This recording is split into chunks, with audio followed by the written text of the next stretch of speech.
The first time I realized I was losing him, he was sitting right beside me. The restaurant was mildly loud, low amber lights, glass clinking, people leaning too close to hear each other. His phone was face down on the table.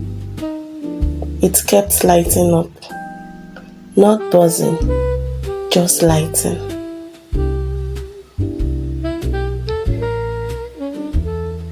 He laughed at something across the table. It was not me, it was her. And I remember thinking, I have never seen him look that alive while talking about me or to me. I was still holding his hand when I realized he had already let go. 3 days earlier, he called me on a Tuesday evening. I was in the kitchen with my apron tied, 2 trays of small chops cooling on the counter. "Hey," he said, "are you busy?" I balanced the phone between my shoulder and ear. "When am I not?" He chuckled. "Fair. Listen, there's a dinner at the firm on Friday. For clients? Yeah, and a few partners. It's not super formal, but I would like you there." I smiled. "Like how's your date?" "Obviously." I wiped my hands on a towel. "I thought you didn't like mixing work and personal." "It's fine. Everyone is bringing someone." "And Sarah will be there." I didn't react. Sarah. That name had been orbiting our relationship for months. "She's presenting that new case strategy thing I told you about. You mentioned her a lot," I said lightly. He laughed again. "She's good at what she does, that's all." That's all. That's all. I nodded even though he couldn't see me. "What time?" 7. "I'll pick you up at 6:30. "Okay." When we hung up, I stood there for a moment longer than necessary. The oil smell lingered in the air. The kitchen light hummed faintly. He sounded excited, not about me going, about the dinner, about her presentation. I told myself not to be small. Successful women are not insecure. Then I went back to plating my pastries. On Friday, I closed my catering orders early, cancelled a tasting, rescheduled a delivery. My assistant looked at me. "Big date." "Work dinner," I said as I rolled my eyes. She laughed and then she hailed me. Corporate wife loading. I laughed too. But something about the word wife felt heavy. At home, I stood in front of my closet longer than I should have. I chose something simple, not too loud, not attention seeking. He once said he liked when I looked effortless. I didn't know how much effort that required until I tried. When he picked me up, he stepped out of the car. "You look nice." Nice?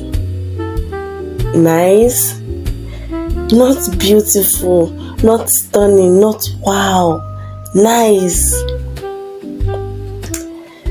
"Okay. Thank you," I said. He kissed my cheek. It was quick, distracted, almost as if it was just a performance. As he drove, his phone buzzed in the cup holder. He glanced down. He didn't pick up, but he smiled. Who? Who? I asked. Work. Sarah. He hesitated, half a second too long. Yeah, she's already there. Oh, she's nervous for her presentation. Yeah, I told her she'd kill it. I looked out the window. Street lights streaked across the glass. I'm sure she will. He reached over and squeezed my knee. You are quiet. I'm just tired. He nodded, and he never asked more. Like he didn't ask me anything again. The restaurant was expensive without trying to look expensive.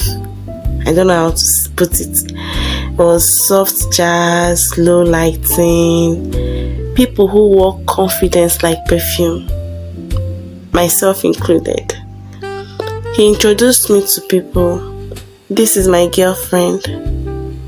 Not my partner, not my woman, not by name until they asked. This man couldn't even say my name. Like he could not introduce me by name.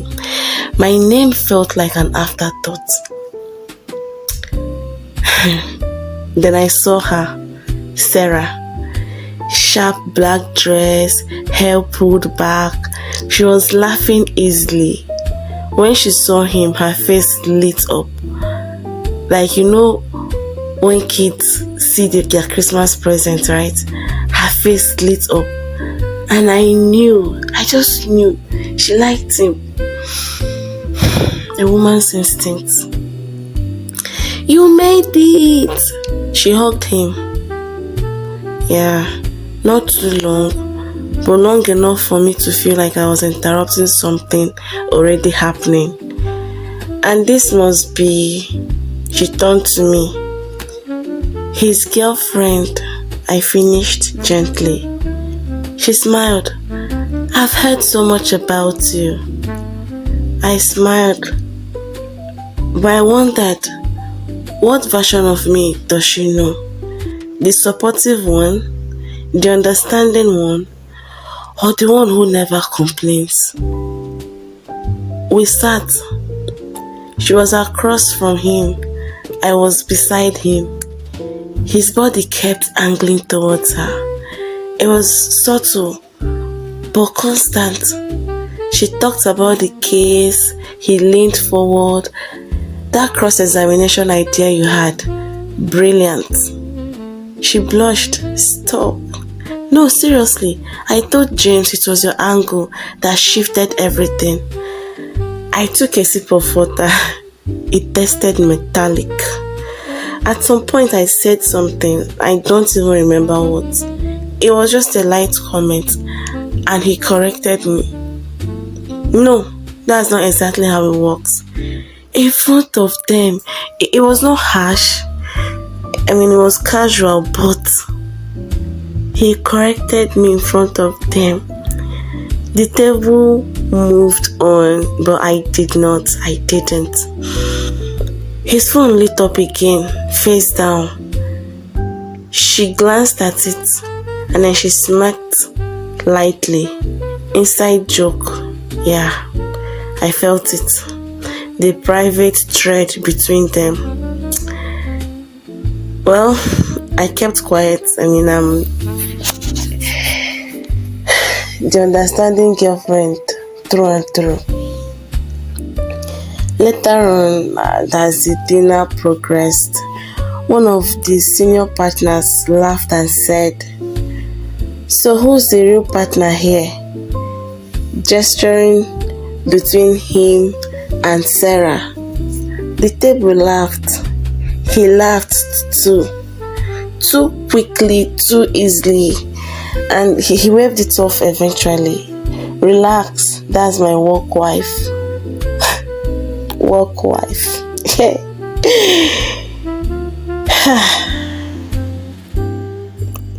My fingers tightened around my fork. He didn't look at me, not immediately. And when he did, it was quick, like checking for damage. I smiled, because what else do you do? Cause a scene, be insecure, embarrass him, or embarrass myself? The rest of the dinner, blood. You know that phrase, everywhere go first do wetin? Blow. I literally could not see anything. I could not hear. I was just there. I watched him light up for her. I watched myself dim quietly beside him. And when we got back into the car, he said, "That went well?" I nodded. Yes. And something inside me closed without making a sound.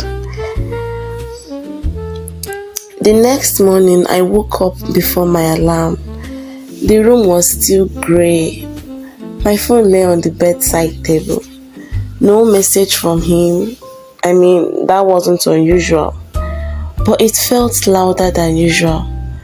I rolled onto my back and stared at the ceiling fan. Last night replayed itself in fragments. The laughs, work wife, that half-second glance to check if I was reacting. God, the embarrassment. Oh, God. I turned my phone face down. I don't know why. Maybe I didn't want to watch it light up for him the way his had for her. Monday afternoon, he called while I was in the middle of supervising a delivery. Hey. Hi. You okay?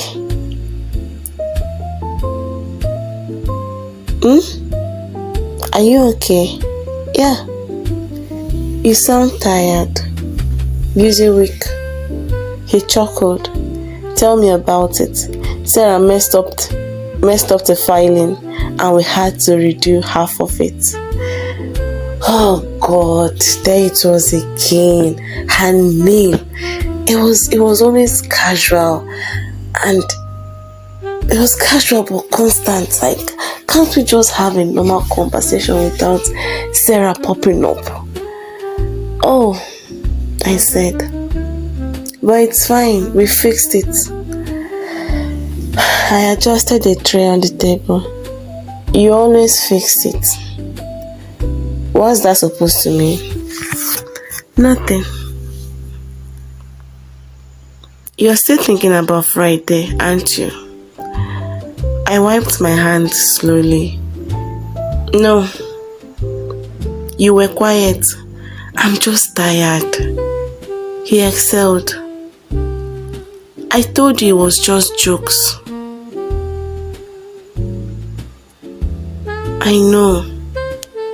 Babe, I told you it was just jokes. I said I know.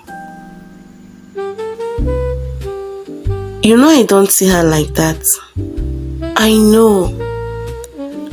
And the thing is, I actually believe him. I do believe him.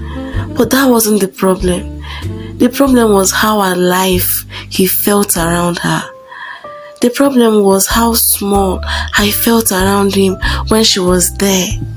But I didn't say that because I didn't want to sound dramatic. Because I didn't want to compete. Because I didn't want to be the girlfriend who can't handle a female coworker. So I swallowed it like always. Wednesday evening, he came over after work. I cooked. Of course I did. He sat at the counter, scrolling through emails, phone face down, lighting up occasionally, as usual. He smiled at one of them. "You're in a good mood," I said. "Yeah, We closed the client. You and Sarah. He looked up. It was a team effort. I nodded, plated his food. You should meet up properly sometime outside work. You should meet up properly sometime outside work. I thought I did. He laughed. Not like that. Like casual. I set the fork down too hard. I don't think that's necessary. You're being weird. I'm not. You are. There it was, that word. Weird. Not hurt. Not uncomfortable. Weird. I forced a smile. Forget it. Forget it. He stood up and came behind me, wrapped his arms around my waist. You know you're my person. Do I? I thought. I leaned into him anyway, because I loved him, because I wanted to believe that was enough. On Saturday, a catering showcase, my catering showcase, my very important event that had potential investors, event planners, new contracts.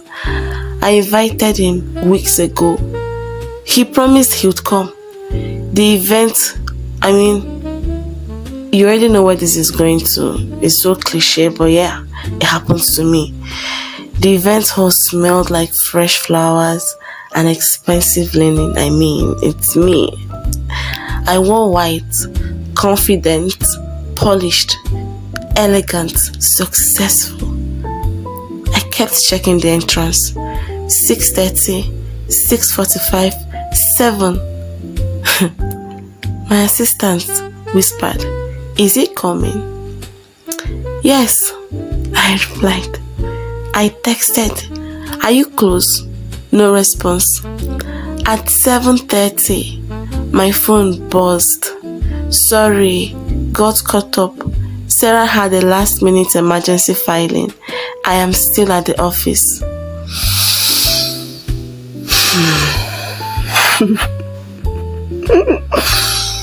Still at the office. Still at the office for something I invited you to weeks ago. Still at the office for my important event. The tears came. The tears, they rushed. I stared at the message. I read it again.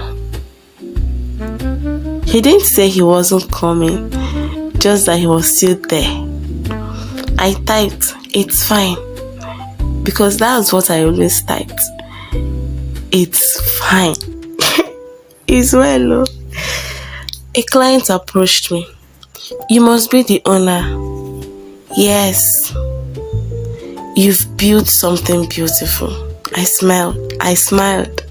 "Thank you." "Yes, I built something beautiful. And the person I kept shrinking for wasn't there to see it." At 8:15, he called. "I'm heading out now." "It's okay." "No, I'm coming." "You don't have to." "You're upset." "I'm working." "Don't do that." "Do what?"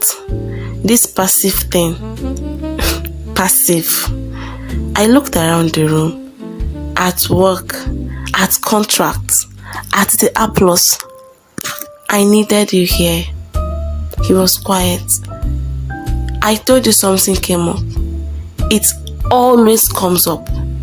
"That's unfair." "Is it?" I swallowed. "I have to go." "Babe, I have to go." I hung up before my voice betrayed me. And that was the moment. Not at the dinner, not at the joke, not at the hug. It was here, in a room I built, where he should have been proud, and instead, I was explaining why I wasn't upset. Something shifted. It was not loud, it was not dramatic. It was just a quiet realization, an epiphany. I had been bending around his world, making space, understanding, adjusting. I had never once adjusted for mine. Not because he didn't care, but because I made it easy not to. That night, I didn't text him good night. He didn't text either.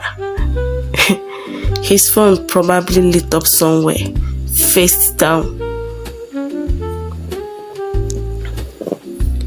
He came over Sunday evening, not rushed or defensive, like just normal, like as if nothing happened, like nothing cracked.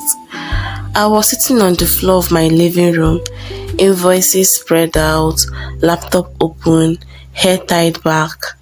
He stepped inside. You didn't answer my calls. I was busy. With what? I gestured around. My life. He closed the door gently. You're still upset about yesterday. I am not upset. He exhaled slowly. Then what is it? I looked at him. Really looked at him. He wasn't a bad man. He wasn't cheating. That I'm very sure of. He wasn't cruel. He wasn't trying to humiliate me. He just didn't see me fully anymore. And maybe he never had. I needed you there, I said softly. I told you something came up. It always comes up. He frowned. That's not fair. My job is demanding. So is mine. That's different. Why? He opened his mouth, closed it. It just is. I let silence sit. He walked closer. You're acting like I chose her over you. I didn't answer immediately. You didn't choose her. You just always choose work. That's not the same. It feels the same. He ran his hand through his hair. This is about Sarah again. No, I said calmly. It's about me. He blinked. What does that mean? It means I keep adjusting. I keep understanding. I keep being flexible. He stepped back slightly, and I appreciate that. That's the problem, I said. What? You appreciate it? Silence. He didn't understand, and I realized he wasn't going to. Because from his perspective, nothing was broken. From his perspective, I was strong, independent, successful, supportive. He thought I didn't need him the way he needed stability from me. He thought I could handle it, and I could. That was the issue. I don't want to compete with your coworker, I continued quietly. You're not. I don't want to shrink so you don't feel accused. I never asked you to shrink. No, I said. You didn't. And that landed differently because it was true. He never asked. I volunteered over and over to be understanding, to be easy, to be unbothered. He stepped closer again. So what are you saying? I stood up slowly. I'm tired. Of me? Of adjusting? He reached for my hand. I let him hold it. But I didn't squeeze back. I love you, he said. I nodded. I know. You don't believe me. I believe you. And I did. But that wasn't the problem. The problem was love was costing me too much. Costing me pride. Costing me visibility. Costing me presence. I wasn't even aware of the bill. He started to talk. But I cut him short. Gently. I need you to understand something. When you light up for her and dim around me, I feel it. His jaw tightened. That's not intentional. I know. I don't see her like that. I know. Then why are we here? Because you don't see me like that either. But I didn't say it. Instead, I pulled my hand away. I'm not fighting you, I said softly. I'm just done fighting for space. He stared at me. You are scaring me. I'm not leaving, I said. And I wasn't. Not dramatically. Not with ultimatums. I just wasn't going to keep bending. He waited for something louder. A threat. A decision. An explosion. But all I gave him was stillness. And that stillness unsettled him more than anger would have. The next week felt different. I stopped asking about Sarah, stopped flinching at her name, stopped competing with a ghost I was never meant to compete with in the first place. When he texted late, I didn't double text. When he cancelled plans, I didn't rearrange my world. When he said he was tired, I didn't rush to suit. Not out of spite. It was out of clarity. I redirected that energy back to my business, back to my friendships, back to myself. He noticed. You've changed. Have I? You're distant. I'm busy. He stared at me during dinner one night. You don't ask about my day anymore. You tell me when you want to. That's not the same. I know. He leaned back. Are you punishing me? No. Then what is this? This is me choosing myself quietly. But I didn't phrase it like that. I just don't want to overextend anymore. For what? For love that feels uneven. He went silent. And for the first time, he looked uncertain. Not defensive. Not irritated. Just unsure. Because something had shifted. And he couldn't name it.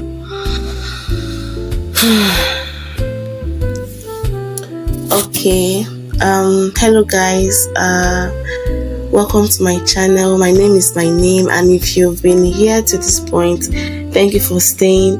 Please do well to subscribe, click on the like button, turn on the notification bell so that whenever I post, you will get notified. Also comment, share your thoughts with me in the comment section. And so this channel is just like the name implies, it's a quiet hour kind of thing. So I narrate stories that sometimes 100% act like facts, sometimes fiction, sometimes a mix of both, so that we protect the identity of the owner of the story, of the protagonist. And so the stories we bring here are mostly to help you heal quietly, as the name of the channel implies, kind of see things from different perspectives, and then to also hear your thoughts. And so that's that. So this is going to be mostly seeing things from different POVs, point of views, or sometimes it's going to be about someone's thoughts and stories, and then you all have to chip in your 2 cents. So without wasting your time further, we are going to look at his own POV. Yes, we are going to look at the man's POV. So stay tuned. Thank you.